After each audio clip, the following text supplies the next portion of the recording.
Halo, Assalamualaikum. Perkenalkan, nama saya Astiawati, salah satu mahasiswi Pasca Sarjana Setiami, Jakarta, jurusan Manajemen Administrasi Publik kelas AA 86. Pada kesempatan kali ini, saya akan mengulas mata kuliah yang pernah diberikan oleh Bapak dosen kita, Bapak Arif Hadianto, yaitu peranan pemerintah dalam menangani kegagalan pasar akibat pandemi COVID-19.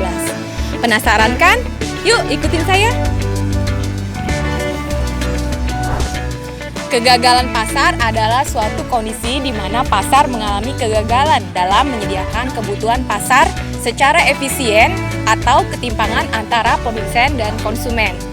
Mekanisme pasar yang tidak efisien akan menyebabkan kebutuhan pasar yang dihasilkan menjadi terlalu banyak atau terlalu sedikit. Sebenarnya istilah kegagalan pasar atau yang biasa disebut dengan market failure pertama kali digunakan pada tahun 1958.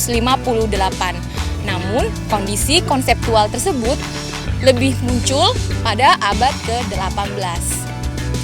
Kegagalan pasar dapat terjadi karena beberapa faktor, misalnya praktek monopoli atau oligopoli atau biasa disebut dengan kartel, barang tidak publik, eksternalitas, dan informasi yang tidak lengkap. Dalam hal ini yang berkaitan dengan pemerintah seperti pajak, subsidi, upah yang berkaitan dengan pemerintah, serta pengaturan harga. Oleh karena itu, kebijakan yang tidak terpikirkan dengan baik oleh suatu pemerintah dapat membuat suatu pasar berjalan tidak efisien sehingga berujung pada kegagalan. Pada awal tahun 2020 ini, di negara kita Indonesia merupakan tahun-tahun yang sulit. Tidak hanya di negara kita, bahkan di seluruh dunia, yaitu terkait dengan pandemi COVID-19. Ketika awal kasus pertama kali terjadi di Indonesia, masyarakat itu berbondong-bondong dalam membeli masker seperti ini, hand sanitizer, serta disinfektan dalam jumlah yang sangat banyak, sehingga terjadilah krisis atau kelangkaan terhadap barang tersebut. Maka dari itu, pemerintah perlu adanya andil di sini, adanya peranan yang bisa mengatasi masalah kegagalan pasar. Berikut contoh kegagalan pasar yang terjadi selama masa pandemi COVID dan usaha pemerintah dalam mengatasi kegagalan pasar tersebut. Silahkan disaksikan. Kegagalan pasar yang terjadi di Indonesia akibat pandemi COVID-19 antara lain: pertama, dari sektor kesehatan, di mana pemerintah masih belum dapat memenuhi kebutuhan atas alat pelindung diri dan masker untuk tenaga medis. Kedua, dari sektor transportasi, di mana transportasi yang merupakan barang publik harus dibatasi jam operasionalnya, sehingga kurang memberikan manfaat bagi masyarakat luas. Ketiga, dari sektor perdagangan, di mana terjadinya inflasi atas beberapa bahan impor, terutama sembako yang mengalami inflasi. Dan yang terakhir, dari sektor UMKM, karena terdapat kebijakan restriksi atau pembatasan kegiatan ekonomi social distancing, sehingga menurunkan daya beli masyarakat, karena masyarakat lebih banyak menghabiskan waktu di rumah. Beberapa upaya dan kebijakan yang telah dilakukan oleh pemerintah dalam mengatasi kegagalan pasar yang disebabkan pandemi COVID-19 antara lain: pertama, pemberian subsidi berupa sembako.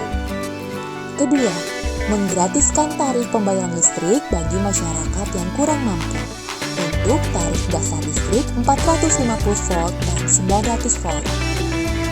Ketiga, bekerja sama dengan negara sahabat seperti Korea Selatan dan Cina dalam menyediakan alat tes serta mengimpor APD dan masker untuk para tenaga medis yang menjadi garda terdepan dalam menangani COVID-19. Dari penjelasan yang telah disampaikan, dapat disimpulkan bahwa pertama, kebijakan publik yang dilakukan oleh pemerintah publik harus mampu menangani masalah-masalah kegagalan pasar.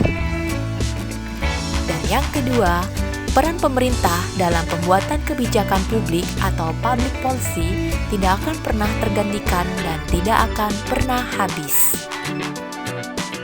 Tidak hanya pemerintah saja yang berperan, kita pun dapat berperan dalam mengatasi penyebaran virus COVID-19 dengan melakukan 3M. Pertama, dengan memakai masker.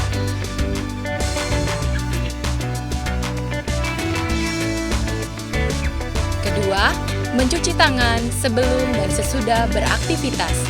Dan yang ketiga, menjaga jarak atau social distancing minimal 1 meter. Demikianlah materi yang dapat saya sampaikan pada kesempatan kali ini. Semoga saja pemerintah dapat mampu mengatasi pandemi virus COVID-19 yang menyebabkan terpuruknya perekonomian negara kita. Terima kasih atas kesempatan yang diberikan. Sampai ketemu lagi di lain kesempatan. Wassalamualaikum warahmatullahi wabarakatuh. Dadah!